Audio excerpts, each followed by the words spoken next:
তোমাদের মধ্যে অনেক পাবলিক আছো যারা মনে করো আমি বাইরে এসে বরের এখানে ঠ্যাঙের উপর ঠ্যাং তুলে বসে থাকি, আর আমার বর ঘর সংসারের সমস্ত কাজ করে, ডিউটি করে এসে আবার রান্না বান্না করে আমাকে খাওয়ায়, সব A to Z, আমার বাচ্চা সামলায়, সবকিছু আমার বর করে। তো একটা কথা বলে দিই দিদি ভাইয়েরা, তো তোমাদের এই ধারণাগুলো ভ্রান্ত।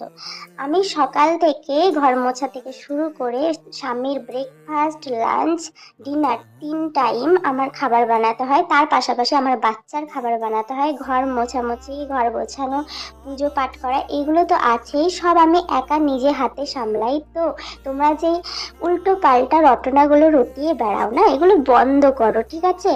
আর আমার ঘর সংসারের সমস্ত কাজ আমি নিজে একা হাতে সামলাই, আমার বর আমাকে কিছুতে হেল্প করে না। সে কিভাবেই বা হেল্প করবে? সে তো সবসময় ডিউটি করে, ডিউটি করে এসে তার টাইম থাকে না, সারাদিনই সে অফিসে থাকে, ডিউটি করে, তো সে কি করে আমাকে হেল্প করবে? আর যারা তোমরা এই সমস্ত উল্টোপাল্টা কথা রটাও, মনে হয় তোমাদের হাজবেন্ড তোমাদের সব কাজ করে দেয়, তা তোমাদের তো কেউ দেখতে যায় না, তা আমার পেছনে তোমরা এইভাবে পড়ে আছো, উল্টোপাল্টা রটনা রটিয়ে বেড়াচ্ছ। আর শোনো, এসব করে তোমাদের কোনো লাভ নেই, আর করো না। আমি সবকিছুই করতে পারি, রান্নাও খুব ভালো পারি, সবকিছুই ভালোভাবেই করি, আর আমার সংসারও আমি ভালোভাবেই করছি।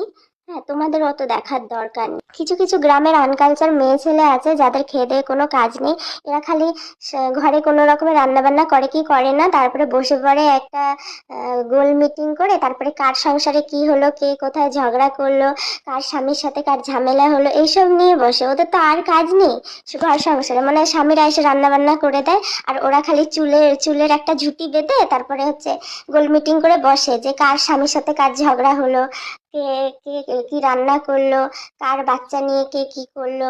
হ্যাঁ, এরা আনকালচারের অশিক্ষিত গ্রামের আনকালচার মানুষ। হ্যাঁ, এদের সত্যি কোনো খেয়ে দেয়ে কাজ নেই, ওই জন্য